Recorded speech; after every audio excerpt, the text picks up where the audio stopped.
Halo semua, selamat datang di channel Bicara Sinema.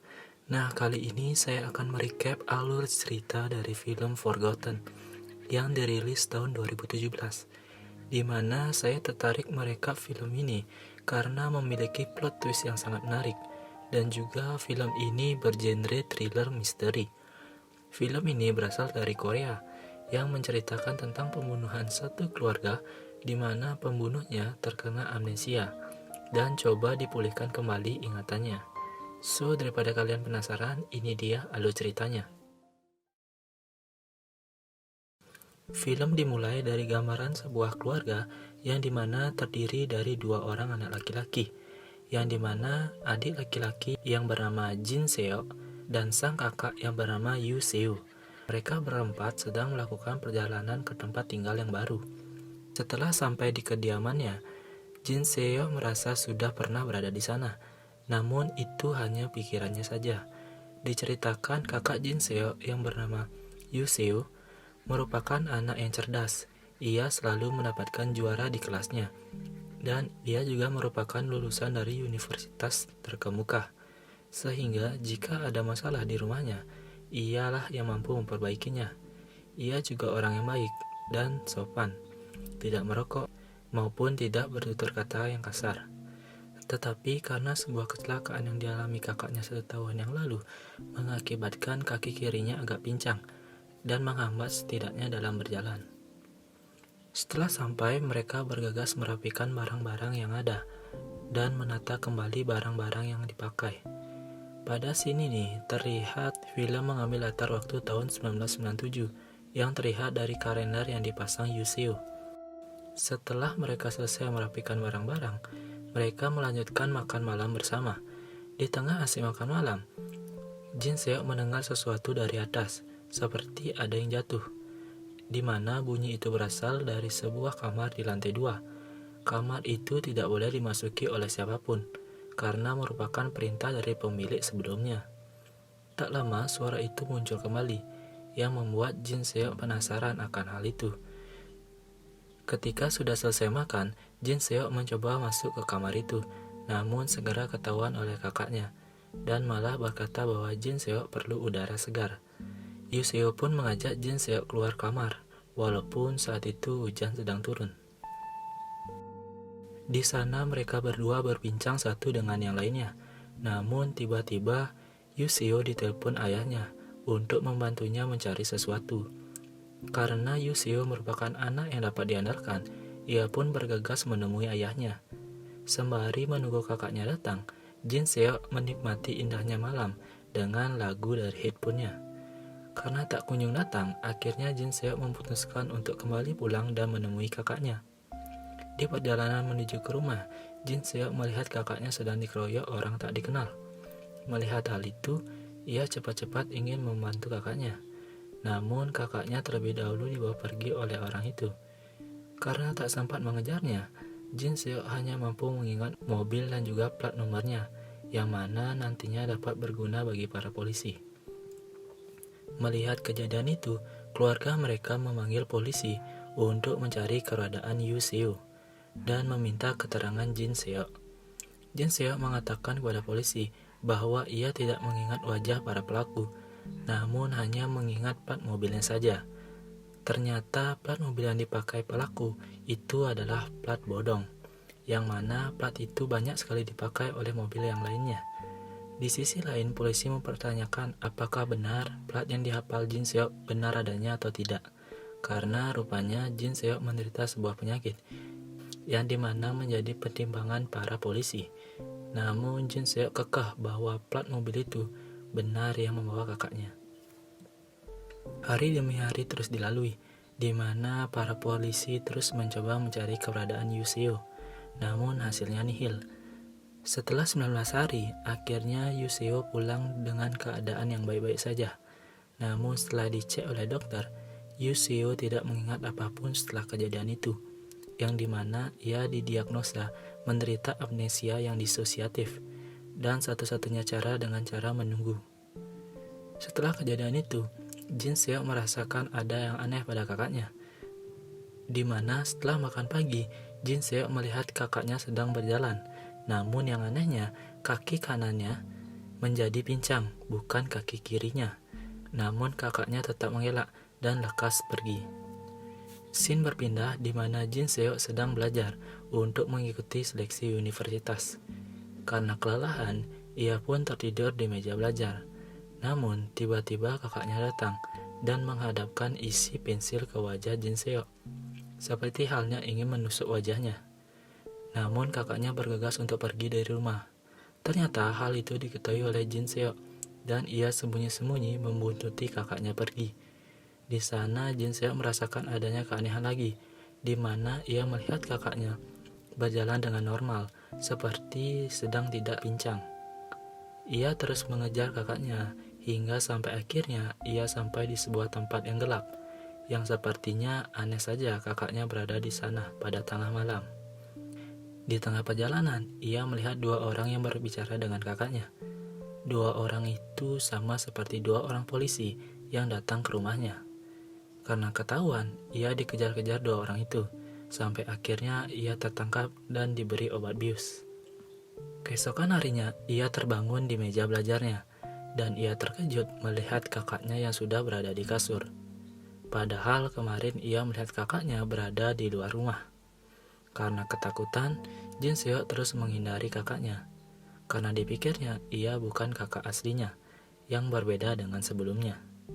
Namun kakaknya terus menyadarkan Jin Seok bahwa ia berhalusinasi karena belum minum obat. Yang kita ketahui, Jin Seok mengidap sebuah penyakit.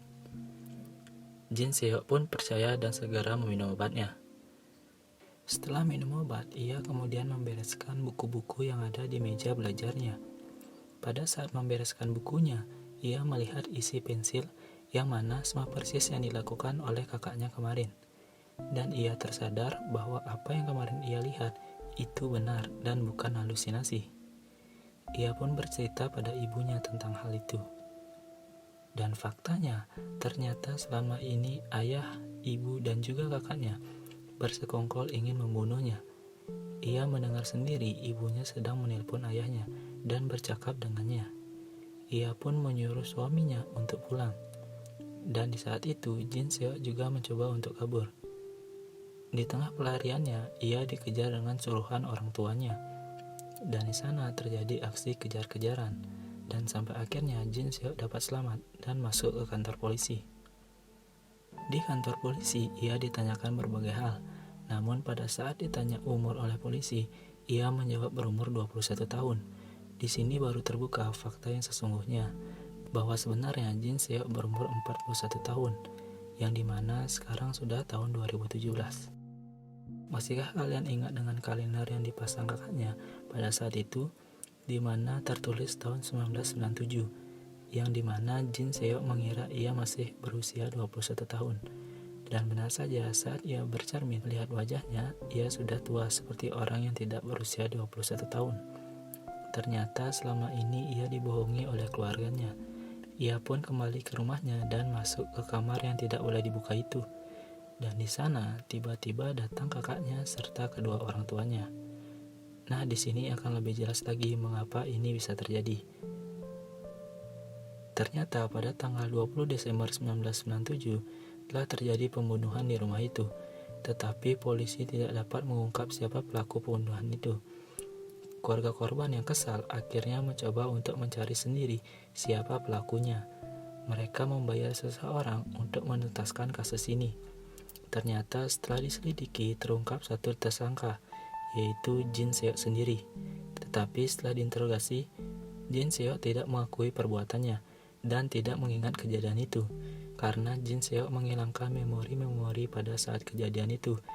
Melihat kejadian itu, keluarga korban merasa sedikit kebingungan apakah benar Jin Seok merupakan pelakunya atau tidak. Keluarga korban akhirnya mendatangkan seorang pakar hipnotis untuk memunculkan kembali ingatan Jin Seok. Setelah Jin Seok diperiksa, ternyata ia mengidap amnesia yang disosiatif, sehingga tidak mengingat kejadian saat itu. Akhirnya pakar itu memberikan cara untuk menimbulkan kembali ingatan pada kejadian itu, di mana ia dihipnotis kembali ke 20 tahun yang lalu, di mana ia bersama dengan kakak dan kedua orang tuanya di dalam mobil. Dan pada saat terbangun, Di sampingnya sudah ada keluarganya, yang dimana keluarga itu bukan keluarga aslinya, melainkan orang-orang suruhan yang seolah-olah itu merupakan keluarganya. Pakar hipnotis itu mencoba membuka kembali ingatan Jin Seok, di mana pada saat pindah ke rumah yang baru, rumah itu ternyata rumah keluarga yang ia bunuh, di mana terlihat pada scene awal Jin Seok merasa tidak asing dengan rumah itu.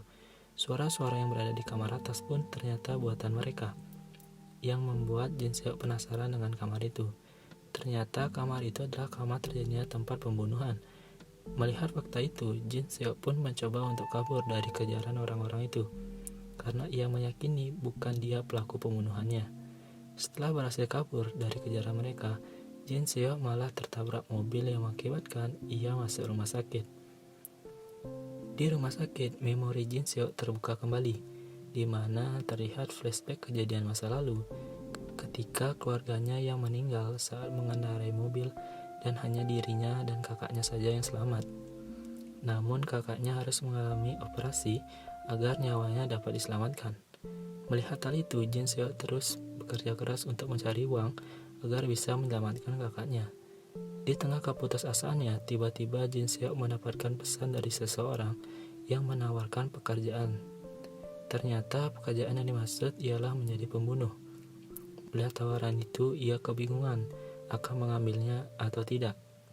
Namun keesokan harinya, ia pun mengambil tawaran tersebut dan memulai aksi pembunuhannya.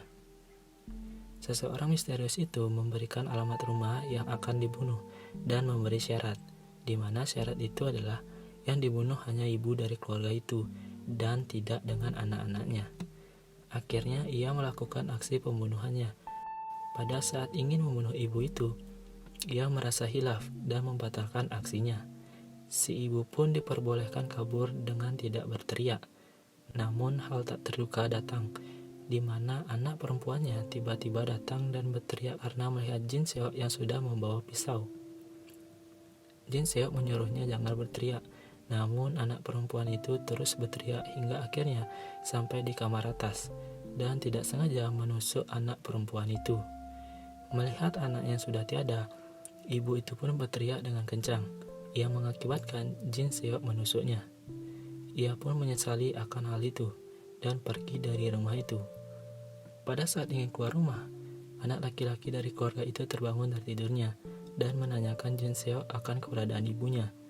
Namun Jin Seok menyuruhnya untuk tidur kembali dan nanti ibunya pasti akan kembali. Setelah selesai melakukan aksi itu, ia pun bertemu dengan pria misterius itu, dan ternyata pria itu adalah ayah dari keluarga itu, dan juga merupakan dokter yang merawat kakak Jin Seok. Dan di sana baru terungkap mengapa pria itu menyuruh membunuh hanya istrinya saja, karena ia ingin mengamankan uang asuransinya. Karena pada saat itu terjadi krisis moneter di Korea yang mengakibatkan sulit mendapatkan uang. Scene pun berpindah ketika Jin Seok sudah terbangun dari komanya, dan di sampingnya sudah ada seorang pria. Ia ingin membunuh Jin Seok dengan menyuntikkan obat infus ke Jin Seok. Namun Jin Seok akhirnya mengakui kesalahannya dan ternyata pria itu adalah anak dari keluarga yang ia bunuh dan menanyakan kepada Jin Seok mengapa membunuh ibunya. Ia menanyakan apakah karena uang asuransi itu atau ada motif yang lainnya.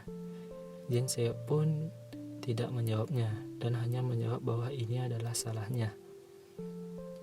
Karena kesal, pria itu ingin mengakhiri hidupnya karena sudah putus asa, dan Jin Seok pun ingin mengakhiri hidupnya juga dengan menyuntikkan obat ke tubuhnya, dan film pun tamat.